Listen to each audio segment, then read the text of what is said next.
Hi friends, இப்போ நம்ம சக்திவேல் பார்க்க போகிற சக்திவேலில் வந்துட்டு ஒரு வழியாக இவங்களுக்கு மீனாளுக்கு வந்துட்டு ஜெயரன் வந்துட்டாங்க. அதனால் ஒரு வழியாக ஃபங்க்ஷன்லாம் நல்லபடியாக முடிஞ்சிச்சு. இன்னொரு பக்கம் வந்துட்டு சக்தி வெயிட் பண்ணிட்டு இருக்க கேப்பில் எவ்வளோ நேரம் வெயிட் பண்ணுறதுன்னு சொல்லிட்டு ஊசி பட்டாசு அப்படியே மூசி முள்ள குத்துற மாதிரி குத்துதுங்க. குத்துன கையோட இவளுக்கு வந்துட்டு என் பையன் கையால் தாலி ஏறக்கூடாது அப்படின்னு மனசில் நினைக்கிது. நல்லா வருவோம்மா, உன் பையன்மா இருக்கு உட்காந்துருக்கிறது உன் மருமகம்மா, அதெல்லாம் நல்லா இருக்கணும்னு நினைமா.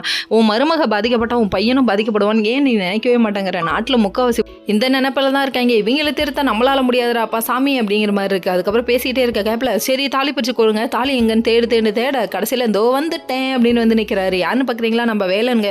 வேலன் ஒரு பக்கம் பரபரப்பாக விறுவிறுப்பாக அடிச்சு நவுத்துறா அப்படின்னு சொல்லிட்டு மாட்டு வண்டியை ஓட்டுற மாதிரி கஷ்டப்பட்டு அவங்க மாமா கிட்ட வண்டியை உருட்டிக்கிட்டு விறுவரத்துக்குள்ளே பட்ட பாடு இருக்கேன். ஐயோயோ அப்படிங்கிற மாதிரி ஆயிடுச்சு. இன்னொரு பக்கம் நம்ம தென்னரசு இருக்காரு. அவரும் வந்துட்டு எப்படியாவது தலைவராக இருக்கணும். வீட்டில் இப்படி ஒரு ஃபங்க்ஷன் நடக்குது. இந்த சிக்கல் சிவபதிக்கும் தென்னரசனுக்கும் ஏதாவது ஒரு கொஞ்சமாவது மூளை இருக்கா?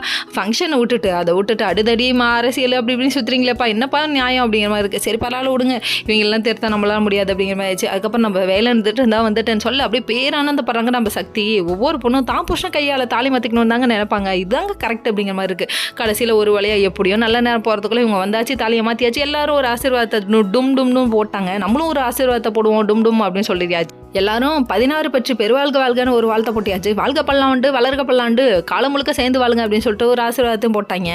அப்பா இப்போ குடும்பமே ஹாப்பியாக இருக்குது. அதுக்கப்புறம் சக்தியோட வீட்டுக்கு போகிறேன்னு இவங்க கிளம்ப போகக்கூடாதுன்னு ஊசி பட்டாசு மறிக்க அதுக்கப்புறம் எதிர்த்து போகிறாங்க. Okay friends.